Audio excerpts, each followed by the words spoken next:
con respecto a las bradiarritmias, que me interesa que entiendan.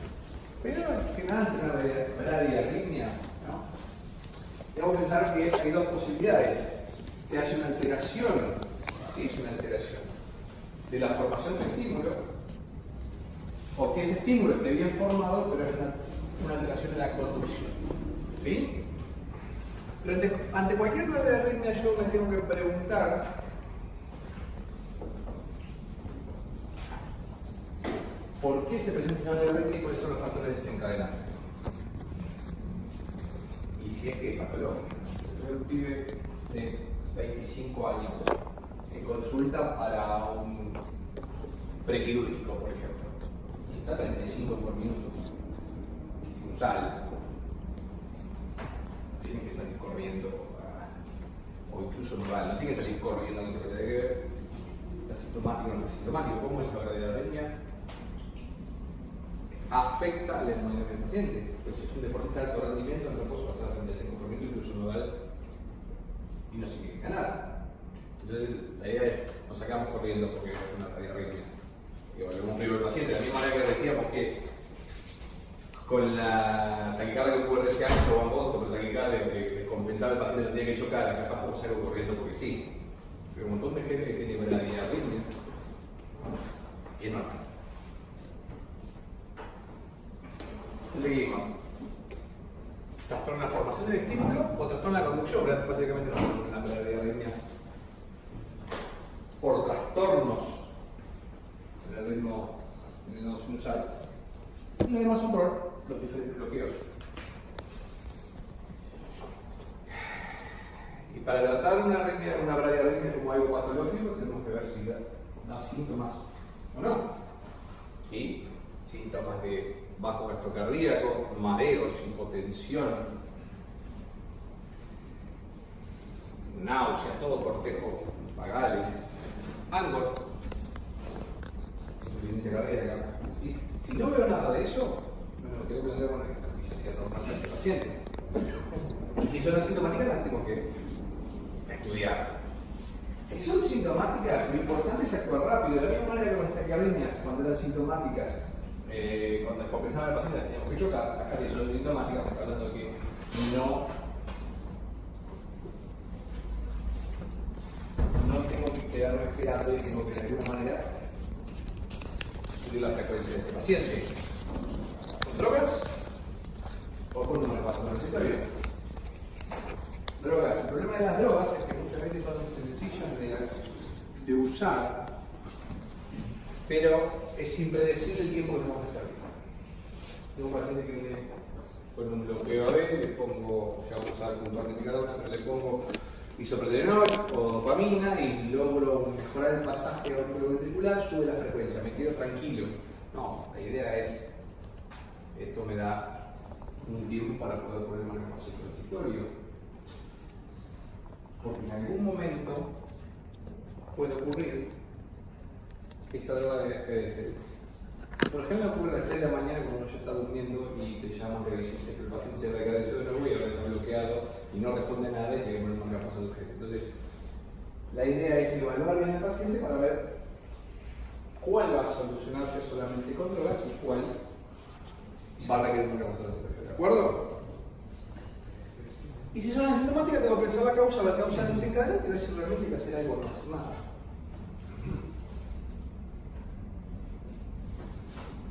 Nuevamente, las causas desencadenantes muy similares a las taquiarritmias. Infarto. Típicamente el infarto inferior nos muestra un amplio espectro de trastornos del ritmo y trastornos de la conducción. ¿Por qué? Porque ambos nodos auriculoventriculares están ligados por la coronaria derecha. En el infarto inferior voy a tener alteraciones del tipo de bradiarritmia. Y cuando las tengo en contexto del infarto anterior,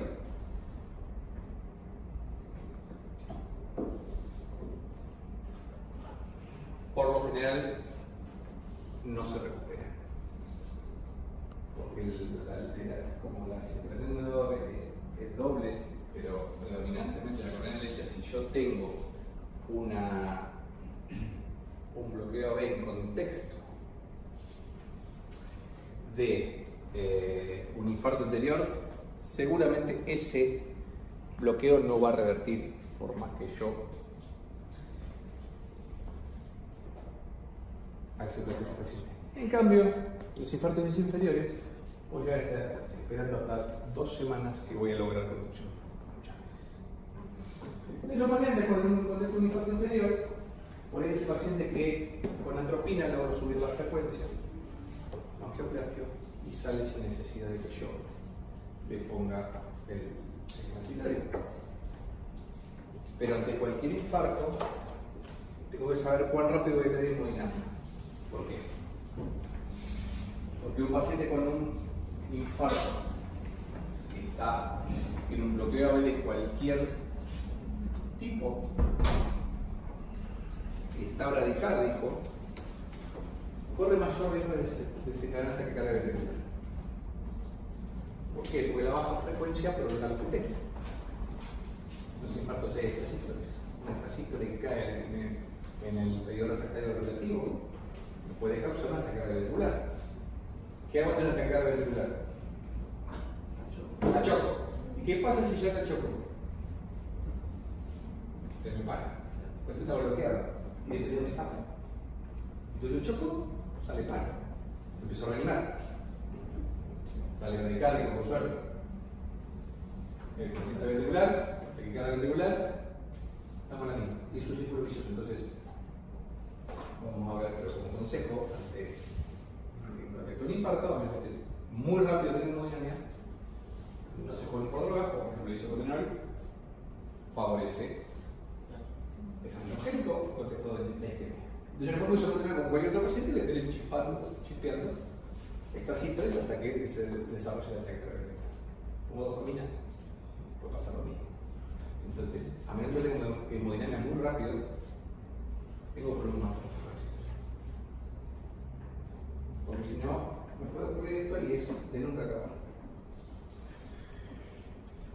Miocardiopatía es enfermedad de Chagas. Yo tengo un paciente con antecedentes de enfermedad de Chagas que viene con difusión sinusal o bloqueo AB de grado, seguramente es secundario a la enfermedad de Chagas. Así sumado al el pide a pensar esto va a ser definitivo. Y voy a tener que tener como un repaso quizás transitorio en un momento y definitivo en breve. Las cardiopatías congénitas, si están operadas y salieron bloqueadas, salen con el marcapasos puesto. Pero el bloqueo AB congénito es una patología que se asocia al lupus materno, por ejemplo, entre otras cosas. Son bebitos que nacen bloqueados, con un buen escape por lo general. Y se los sigue a lo largo de la vida. Y mientras ese escape sea funcional, ¿qué significa eso? Que crezca bien, que tenga buena función ventricular, que no se dilate. Mientras ocurre eso, no se pone marcapasos. El paciente más grande que yo tengo con bloqueo congénito, pusimos marcapasos al 45 años. 45 años, yo hacía ejercicio normalmente, ahora me canso. Cuando vemos, claro, ese escape tenía incompetencia cronotrópica, entonces él jugaba al fútbol. Y en un momento ese escape dejó de subir la frecuencia cuando necesitaba, entonces en ese momento no necesita el marcapasos. Pero por eso, puede ser un paciente que tiene antecedentes de bloqueo congénito, con un buen escape que en algún momento le cae la guardia por variar por síncope, y yo tengo antecedentes de bloqueo. Entonces, bueno, ese escape dejó de ser funcional. Como este paciente puede requerir un transitorio o no. No es raro de ver. Los reemplazos valvulares, la cirugía de reemplazo valvular, tanto mitral como aórtica,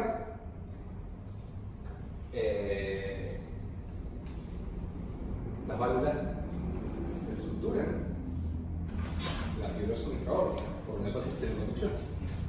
Entonces, en una cirugía de recambio valvular aórtico lleva al 34% de bloqueo completo. O sea, sé que es posible que el paciente salga bloqueado. Ahora con los reemplazos valvulares aórticos percutáneos, depende del tipo de válvula, puede llegar hasta un 30% de necesitar un marcapaso definitivo. Pero bueno, el paciente puede haber tenido un reemplazo valvular percutáneo, dar todo bien y venir a los 15, 20, 30 días. Estoy mareado. Pensar que es posible, probable que. Fármacos y trastornos metabólicos. Creo que el 100% de los pacientes que vemos en cardiología tienen beta-bloqueantes. Entonces, si viene un paciente con antecedentes cardiológicos y está tomando beta-bloqueantes, piensen en el fármaco como causa. Los renales que hipodializan, ¿cuántas veces? No, empezó a disfuncionar la fístula. Entonces siguen dializando, pero están hipodializando. En algún momento le consiste potasio. Bloqueados. Todos corren. No corran. Es más, no le pongan nada. Dializarlo, en todo caso con el cubo. Dializarlo mejor y va a andar bien. Pero son importantes los factores desencadenantes para poder definir el tratamiento. Entonces, cuando nos hablamos de la bradicardia, vemos si son sintomáticas o asintomáticas. Igual, en un árbol de decisiones, igual que con las taquicardias ventriculares. Si son sintomáticas, tengo que rápidamente aumentar la frecuencia cardíaca. Drogas, como primer paso, o por el primer paso definitivo, si con eso se soluciona el tema. O marcamos transitorio. Nunca usen el isoproterenol en los pacientes isquémicos. ¿Y la atropina cuándo? Cuando hay descargas vagales. Hay una descarga vagal por la causa que les puede pasar, o sea que están todos haciendo terapia, les puede pasar que estén en quirófano y lo llamen a la terapia porque hay un paciente que está radical cuando estaban operando el ojo. Que se atropina sale.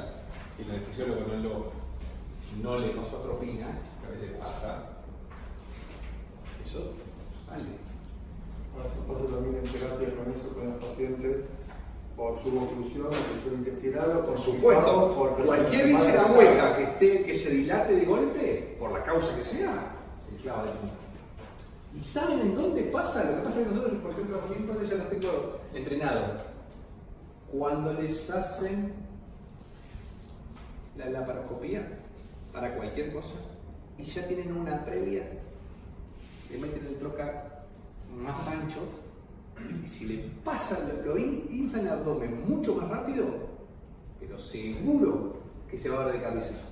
El problema es que el monitor no te permite ver P, no te permite ver nada. Cuando vos ves que de golpe se va a 30 por minuto, empiezan a correr todos. Y se soluciona haciendo una turbina y aflojando la velocidad de distensión. Entonces, tenerlo en cuenta. Los gastroenterólogos, otro, cuando empiezan a insuflar porque no ven bien, también puede radicalizarse. Eso no tiene que ver. Primero atropina antes que otra cosa. ¿De acuerdo?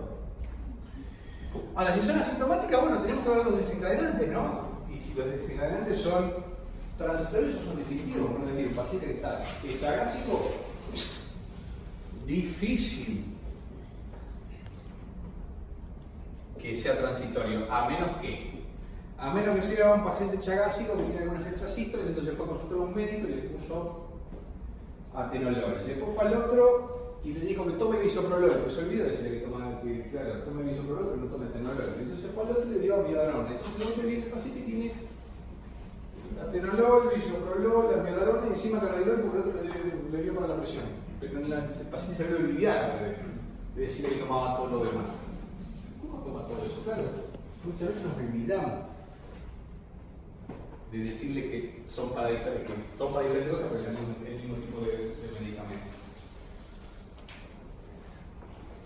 Otro paciente, y ese sí lo van a ver ustedes, paciente con ACV, isquémico hemorrágico, que de golpe se le pone bradicardia y luego piensa en hipertensión renal. Por ahí usted me va a decir, es obvio, doctor, prefiero decírselo, porque muchas veces, capaz que ustedes no, porque los clínicos vienen corriendo a la unidad coronaria y dicen, se me bradicardizó el paciente, y yo decir, pero ¿no habrá sanado de nuevo? Y en el foco es el mismo, y el paciente está así.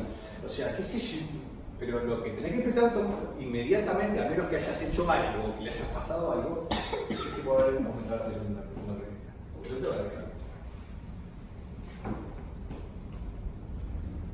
Entonces, siempre pensar en desencadenante. Indicación de marcapaso transitorio. Bradicardia con compromiso hemodinámico. Vamos a usar el enlace. Bradicardia sintomática. A ver. Estamos generalizando, ¿no? Lo que me completo con escape.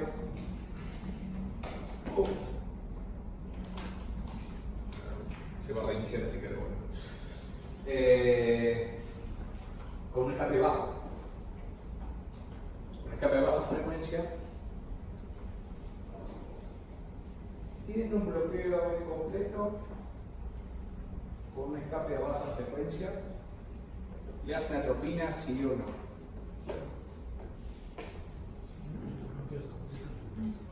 ¿Por qué? Pero yo tengo un escape. ¿Hacer atropina el escape?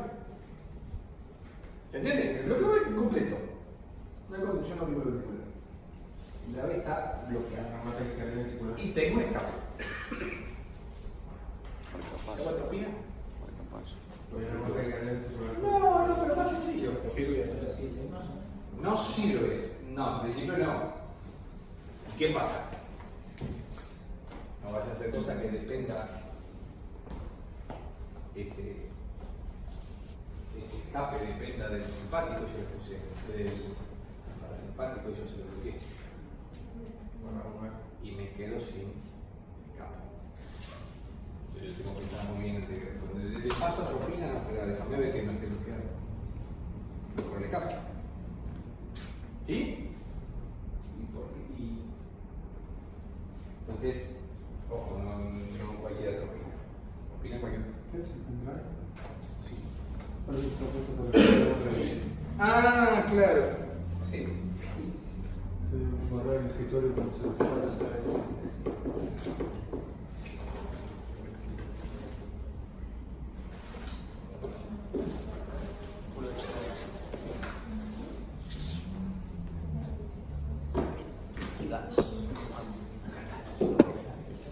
Entonces,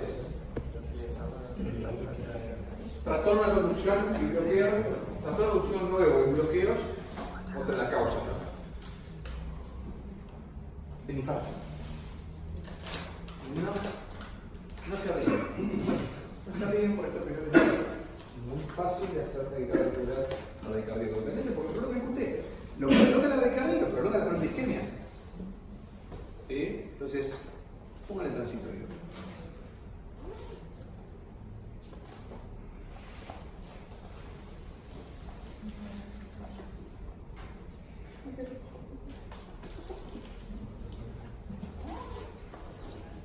Básicamente cualquier trastorno de conducción que les compense hemodinámicamente, que ustedes no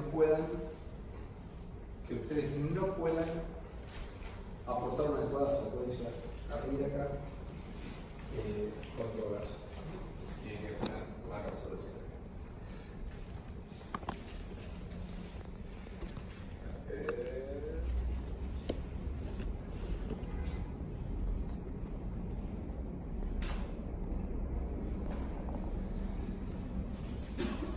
Bloqueos trifasciculares sometidos a cirugía general. Esto no existe más. Lo pongo con propósito. Muchos me dicen, no, tiene un bloqueo de rama derecha, bloqueo del primer veno y bloqueo anterior izquierdo para... No. La realidad es que no. No hace falta por una cosa previo. Se evalúa en el momento quirúrgico. Primero que nada, bloqueo trifascicular no existe el diagnóstico por electro. Para evaluar cómo está la trifascicularidad del sistema de conducción, tengo que evaluarlo por estudio fisiológico, no puedo evaluarlo por el electrocardiograma. Esa licencia de decir que bloqueo de rama derecha, PR prolongado, el bloqueo AB y el bloqueo anterior es un trifascicular, no existe. Taquicardia ventricular radical dependiente con ajuste prolongado, eso sí, totalmente, sea por droga, sea porque el paciente tiene una bradicardia sinusal porque tiene una disfunción del nodo sinusal, Si ese paciente se polimorfa, dependiendo de ese QT, yo tengo que marcapasearlo, es la única manera.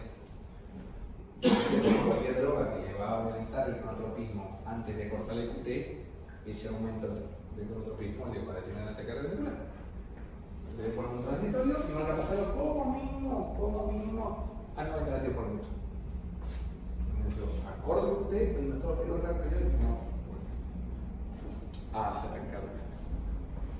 Infarto inferior, bloqueo B con síntomas, pero bloqueo B ya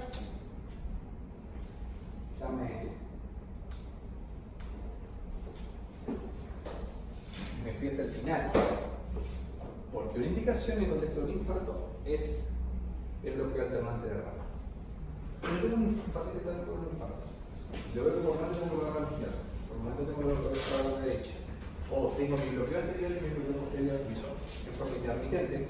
Eso me está hablando de que en cualquier momento se va a bloquear de forma definitiva, por lo cual tengo que adelantarme al problema y ponerme a paso transitorio antes de que se me bloquee.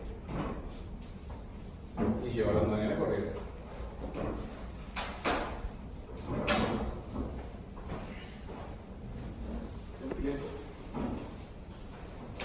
Está bien. Entonces dijimos que las bradicardias podían ser por alteraciones en la formación del estímulo, que básicamente vas a tener bradicardia sinusal, y cuando me molesta, cuando es menor al 35%, a 35 latidos por minuto, perdón. ¿En quién? Y depende. En pacientes que no tienen una causa, como por ejemplo si tenemos un alto rendimiento. O que no tiene una respuesta sinotrópica, un paciente con bradicardia, que yo lo hago caminar y no levanta frecuencia. Entonces tiene competencia sinotrópica, entonces la bradicardia tiene significancia clínica. Probar un jugador de fútbol de primera división, le hago un electrobasal y va a estar 30-35 minutos. Lo pongo a caminar en la segunda etapa de la ergometría, porque tomo casi todo el ritmo sinusal y tiene buena frecuencia. Yo agarro a una persona que tiene enfermedad no sinusal, la pongo en la ergometría, en la segunda, tercera etapa y vamos a ver que no sobrepasa los 100 por minuto.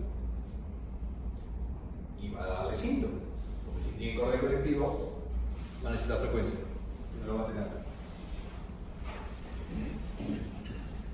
Bloqueos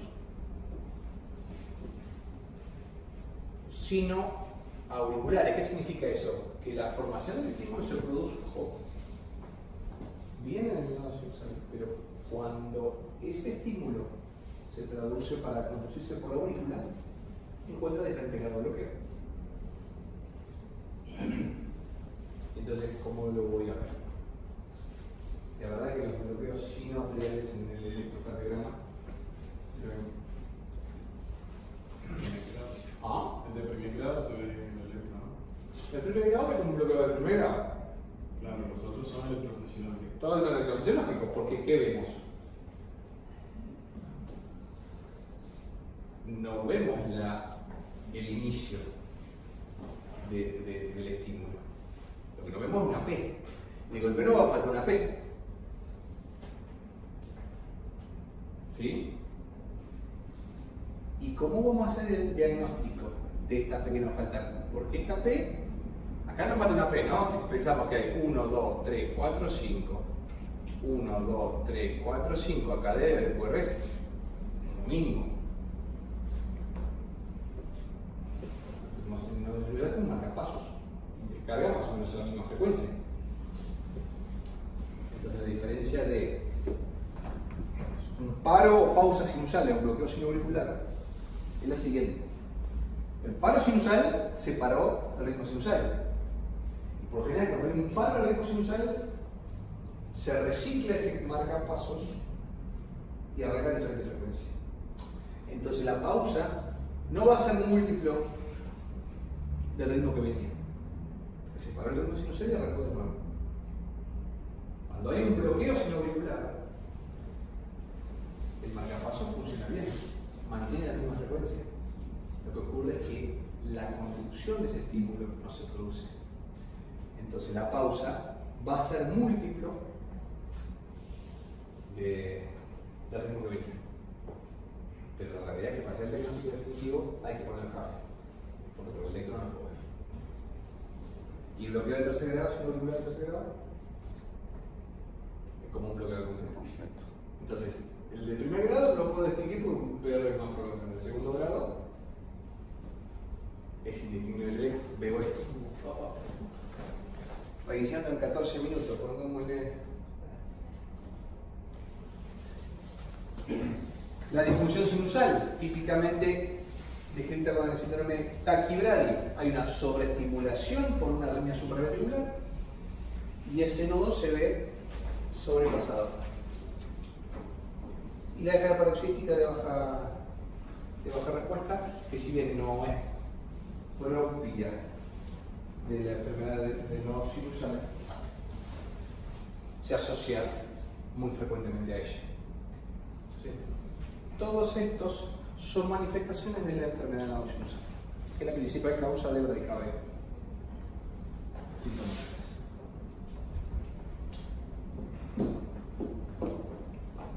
¿Tiene indicación de marcapasos?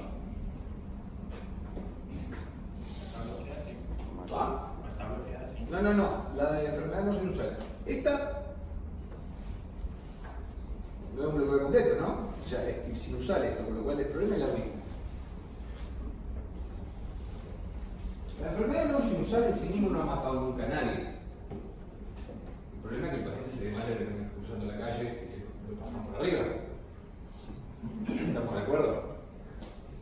O cuando se levanta de la cama y no puede, y empieza a caminar y no tiene respuesta cronotrópica, se cae y se rompe la cabeza. Entonces la realidad es que con un marcapaso yo puedo plantear por un casco. ¿Por qué les digo esto? Porque muchas veces corren y tenemos internado pacientes con enfermedades sinusales que realmente hay que plantearse cuál es el paciente que tengo que internar, cuál es el paciente que puedo, sí, ir a la fisiología con un marcapasos. Básicamente, la indicación de marcapasos en la enfermedad sinusal es si es sintomático o no. Yo puedo tener un paciente con una bradicardia fija, 40 por minuto, 40 por minuto complicado porque tarde o temprano va a ser alteración amnésica, pero supongamos 45-50 por minuto, que es un paciente grande que no se va a andar movilizando y que es asintomático. Por un marcapasos hay que ponerlo en la balanza, porque por un marcapasos no tiene, no está exento de riesgos. Entonces, básicamente, la enfermedad sinusal se implanta marcapasos como sintomático. Y con respecto a las pausas, recién las pausas son significativas cuando tengo más de 3 segundos. Y en realidad lo podemos discutir. Lo que estamos seguros es que le ponemos marcapasos más de 5 segundos. A los 3 veremos, porque muchas veces esos 3 segundos de pausa están en contexto de un FA. Y esos 3 segundos de pausa se acompaña de 150, al siguiente latido se me pongan de 150 160 por minuto. Entonces, la realidad es que en el balance no está tan radical. Por eso somos más permisivos con las pausas en contexto de la afiliación auricular. Pero como concepto, cuando yo tengo una disfunción del nodo sinusal con alguna enfermedad, le pongo marcapasos de sintomática. Y si es una disfunción, o sea, hay una causa secundaria, lo que tengo que hacer es tratar esa causa. Como por ejemplo hipercalemia, por ejemplo. O tratar esa causa y después evalúo. Porque muchas veces la disfunción en realidad lo que me está desenmascarando es un problema subyacente, que hasta ahora no había sido nunca, no se había expresado nunca con síntomas. Y lo empujo un poquito. La causa está desencadenando. Pero como les digo, en el fondo no ha matado a nadie nunca la enfermedad sinusal, sí las consecuencias por caerse.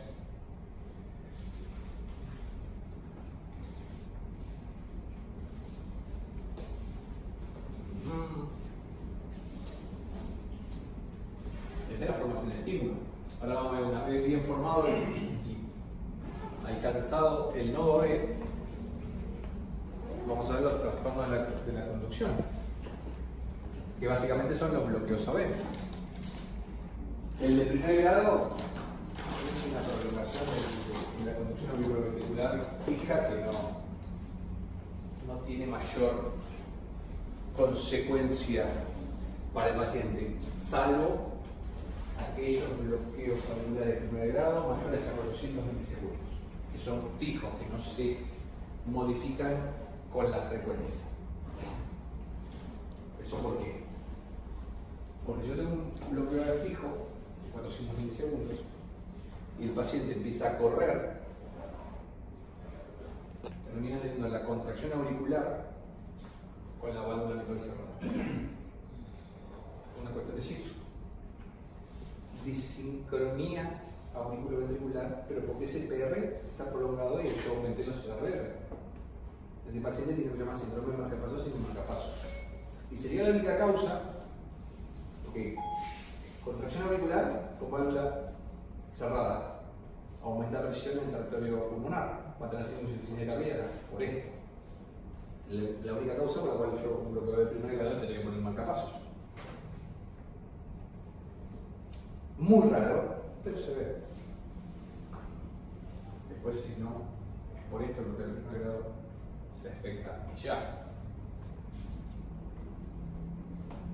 Es muy baja la evolución de un bloqueo de primer grado a un bloqueo completo. Bloqueos de segundo grado, ¿cuáles son?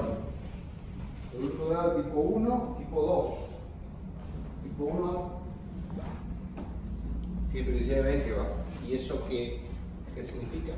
Que hay una prolongación progresiva del PR hasta que una P no conduce. PR va prolongando el PR hasta que una P no conduce. Y luego recicla el circuito y el PR siguiente a la pausa es el menor de todo el ciclo. Por lo general, este tipo de bloqueo se localiza a nivel supraiciano, son relativamente benignos y son normales incluso encontrar gente joven durante el sueño. Periodo refractario del nodo de o sea, conocer el periodo y en algún momento se bloquea. Luego continúa. Se ven también predominios vagales, por eso pacientes jóvenes, gente joven, no necesariamente pacientes, de noche se pueden ver, no tiene ninguna implicancia clínica. El bloqueo de segundo grado, tipo MOVIX 2, es aquel que tiene un PR fijo, que por lo general es el PR de base es un PR corto, normal, y en algún momento, sin previo aviso, hay una P que se bloquea. ¿Ven la diferencia? Yo tengo PR progresivos, bloqueo P. PR fijo y bloqueo P. Por lo general el PR es normal y el QRS denota ciertos trastornos de conducción intraventricular. El bloqueo de segundo grado tipo MOVIX 2 tiende a evolucionar como un bloqueo completo, con lo cual si yo tengo un bloqueo de MOVIX 2 en un paciente, lo tengo que pensar para marcapasos definitivo. Ni hablar, si viene a la guardia con un síncope y me muestra esto. Un síncope con esto, indicación de marcapaso definitivo, de transitorio, pero le pongo el definitivo. Me habla de que esta P o un par más se bloquea enseguida sin síncope del paciente. ¿De acuerdo? Y por último, el bloqueo de tercer grado, en el cual hay una disociación AB completa por bloqueo AB. Las P tienen su ritmo y el escape tiene el escape ventricular tiene su propio ritmo. Entonces vamos a ver P con una misma frecuencia cayendo en cualquier lado.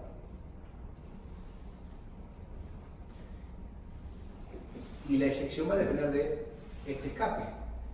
Cuanto más alejado el nodo B sea, menor frecuencia va a tener. A menor frecuencia, menos efectivo de escape. Si viene con un bloqueo de completo, hay que poner marcapasos.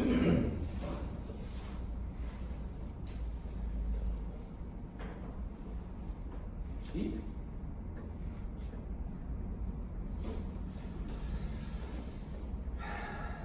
Y para poder definir cuál es el marcapaso definitivo que le vamos a poner, tenemos que hacer ciertos estudios. Obviamente tenemos que tener un electro de base que nos diga cuál es el trastorno de conducción o de formación de ritmo que nos indica la colocación del marcapaso. Tenemos que tener un holter, porque tenemos que evaluar cómo se comporta a lo largo de las 24 horas ese trastorno. Porque si las pausas son nocturnas, solamente tiene un predominio vagal. Si no aparece durante el día, eso durante el día la respuesta genotrófica es normal, no aparecen pausas, aparecen solo nocturnas, tiene una baja implicancia clínica. Por ejemplo, necesitamos hacer un electro de esfuerzo. ¿Para qué? Desde el punto de vista como electrofisiólogo, practicar un marcapaso para saber si el paciente necesita o no que el marcapaso tenga respuesta genotrópica, que el marcapaso aumente la frecuencia cuando necesita el paciente. Pero también necesitamos una ergometría, cualquier estudio evocador de isquemia para ver si la causa no es isquémica. Porque si el paciente tiene pausas y la causa es isquémica, yo tengo que solucionar la causa primero. Porque el paciente tiene enfermedad coronaria, yo angioplastia y desaparecen las pausas, se la secundaria de isquemia y no tiene indicación de marcapasos. Entonces no es que yo tengo el trastorno, tengo que poner marcapasos. Que no. Tengo que hacer un ecocardiograma para evaluar la función ventricular, porque por ahí tengo un paciente que hace pausas y lo voy a marcapasear, porque tiene una función ventricular mala, y por ahí tengo que plantear, en vez de un marcapaso, un resincronizador. Y después de todo, si me quedan dudas, un estudio electrofisiológico.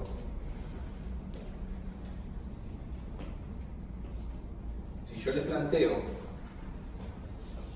que viene un chico de 19 años al hacerse un acto físico y plantea que a veces se marea,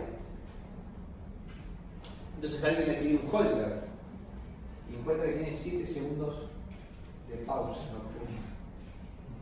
7 segundos. Yo dije que más de 5 segundos vamos al paso seguro a todo, salvo que tenga 19 años. El resto de tu vida vas a tener que cada 10 años cambiar tu marcapaso, que vas a tener que pensarlo muy bien. Entonces yo luego un estudio fisiológico, evalúo los tiempos de conducción,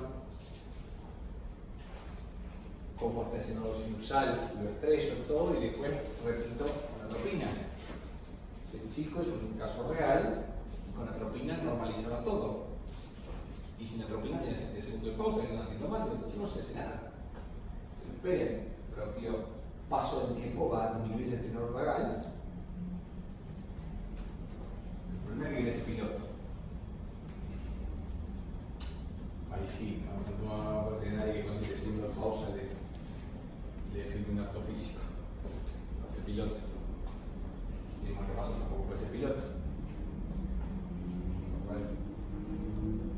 Se me olvidó ser piloto, pero bueno, la realidad es que a pesar de tener 7 segundos de pausa en un holter, no tiene indicación de nada. Pero para poder poner la prima, tengo que hacer un estudio electrofisiológico.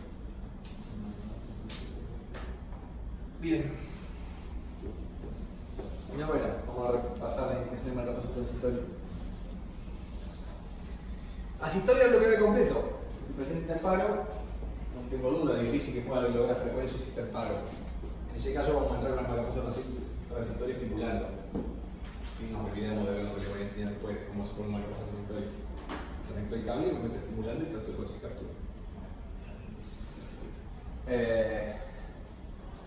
Bradicardia asintomática que no responde a atropina, bradicardia sinusal con hipotensión arterial, bloqueo Hemovitz 1 con hipotensión arterial, más raro que el perro verde, bloqueo Hemovitz 2. nuestra opinión va a disminuir el vago y va a mejorar teóricamente el pasaje B. En lo que vamos a X2, difícil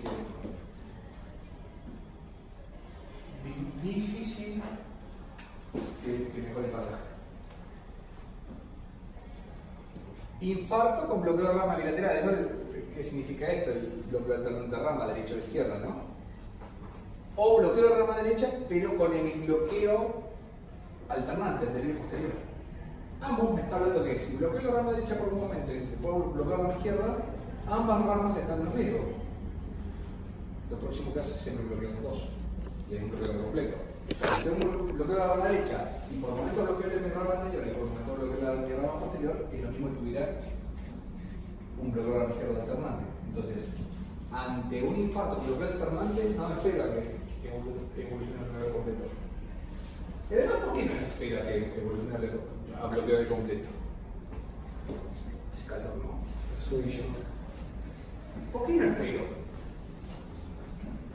Por lo que le dije yo, el escape y demás, sí, es verdad. Pero, ¿quién me asegura que va a tener escape? El bloqueo de completo, el paciente no se muere porque el escape, de alguna manera, por más que sea la frecuencia, mantiene el latido. Puede ocurrir que no saquen el escape.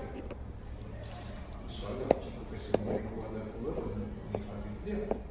Que nunca se le escape, porque el viejo, el escape va a salir. Porque ha ido alterando la conducción y entonces está preparando ese sistema de conducción para tener escape. Pero un pibe joven es muy difícil que salga con escape si tengo un bloqueo de completo. Entonces, cuando me está avisando que se va a bloquear, no es lo mismo que viene bloqueado que ya sé el escape que tiene. El tema es antes de saber si voy a tener un escape.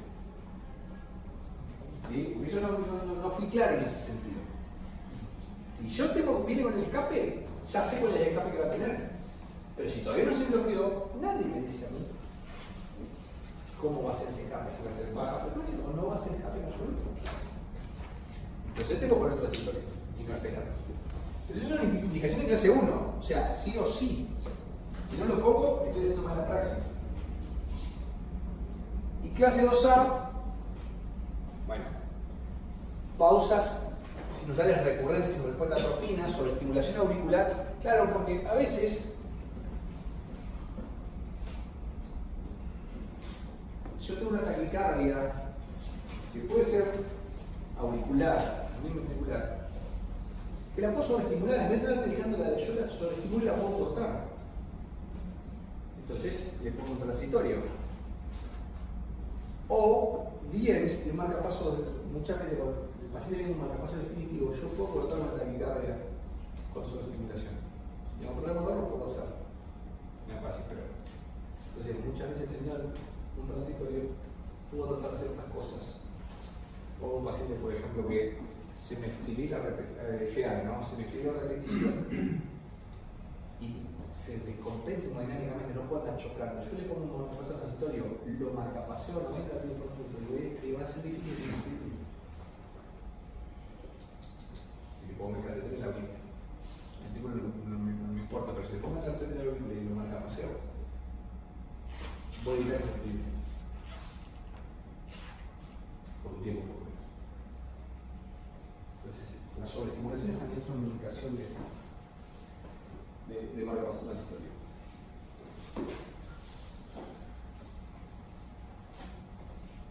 Fíjense, sobreestimulación como marcapaso de taquiarritmia, ¿no?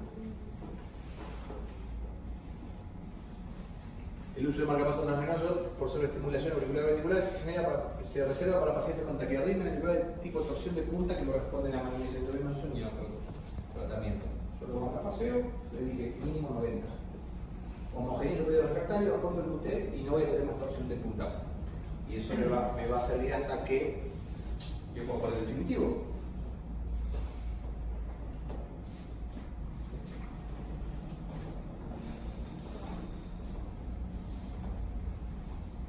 Cuando yo uso antiarrítmico de clase 1 para tratar arritmias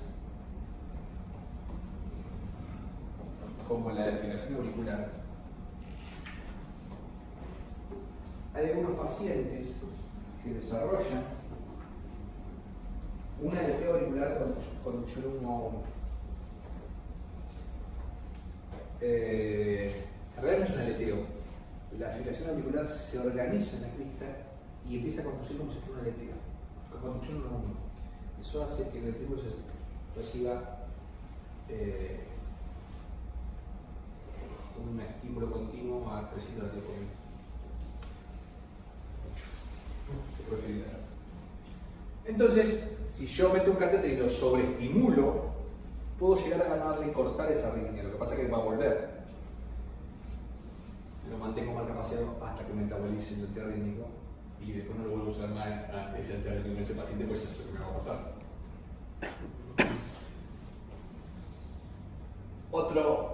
Otra indicación es cuando yo tengo un paciente con marcapaso definitivo y tengo una falla en los cables. Entonces, por más que tenga marcapaso, no me está funcionando, le meto un cable de transitorio hasta que le pueda cambiar el definitivo.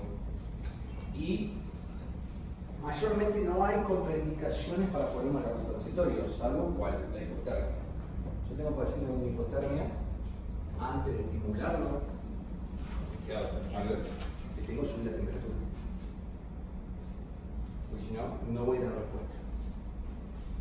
¿Sí? Lo tengo que calentar y recién ahí le puedo poner un endocavitario. Porque si no, la estimulación me desencadena arritmia ventricular. Y ahí me pasa lo mismo que lo que pasa con el infarto. Lo choco y sale el palo. Lo estimulo, taquicardia ventricular. Así que hasta que no lo caliente no le puedo poner. En todo caso, si necesito, porque no tengo forma, transcutáneo. Pero no estimulando directamente el cable porque me cambio frío es arritmogénico. Cualquier sobreestimulación empeoró las cosas. Y para el marcapaso transitorio necesito pocas cosas. El generador, el catéter, el introductor para que vuelva a meter el catéter, y esto no me puede faltar. Ahora vamos a, terminando esta clase, vamos a ver cómo se forma. A los que no lo sepan y para que lo sepan, yo tengo que tener las pinzas de electrodo. ¿Para qué? ¿Por qué tengo que tener sí o sí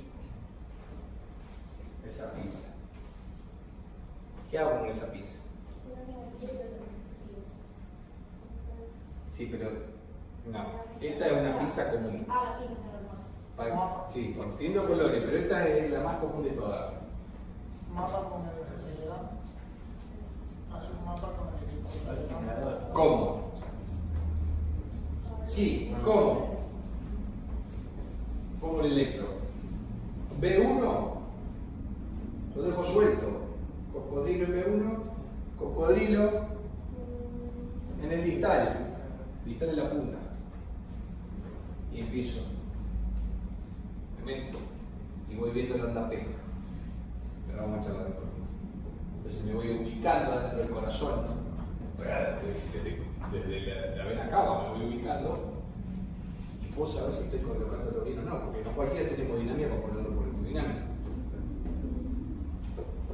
Si yo no me ubico, me puedo llegar hasta el hígado y si no tengo captura, puedo empezar a con hipo porque estoy estimulando el diafragma indirectamente.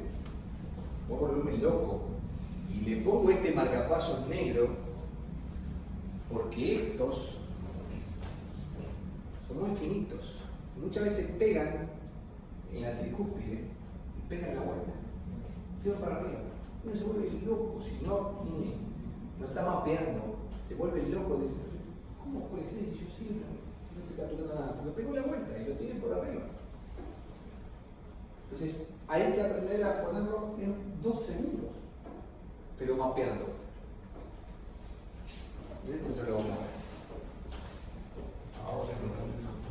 Pero si no tenemos transitorio, no me venga con excusa. Transcutáneo. Duele. Duele porque tienen que. Y no muchas veces, y a veces no funciona. Si no funciona por el lado entero posterior. Porque es muy bonito la formita. Para el tipo que pesa 70 kilos, y mide 1,70 m y está flaco y pasa, pero pasa siempre. Anterior posterior tiene mejor área, usa menos voltaje para que no te pase de cualquier manera, marcapasos transcutáneo. Es transitorio, más transitorio que marcapasos transitorio. O sea que se da al paciente porque duele mucho y mientras estaba gritando, ponerle el transitorio. Es una picanita. Sí. Y si no, póngaselo. Ustedes, a ver qué decían, ¿no? Siempre me acuerdo, las ATI son excelentes. Yo hice el curso de ventilación mecánica en las ATI. Y te venía y decía, uno que le dice al paciente, me pone venir, tranquilo, aguantá, te le va atando. Bueno, venía y decía, ¡pac! Tranquilo, te decía. Porque hay que probar una de las cosas para después decir, sí, me hacen su. Pónganse venir si no se lo pusieron nunca, van a ver qué gracioso que es para el paciente. Bueno, pasa lo mismo con el mecánica. Lo mismo, duele mucho. Entonces, decirle tranquilo al paciente, hay que tratar de. Yo los uso solamente para hacer las cardioversiones programadas en los pacientes. Trato de. Si yo tengo hasta adelante el problema, si yo creo que voy a necesitar un transitorio, tengo por eso. Esto te puede salvar las papas un ratito nomás. Bueno. Preguntas. Y hablar de arritmia. Ahora vamos a pasar a ver el tema del transitorio. El tema anterior se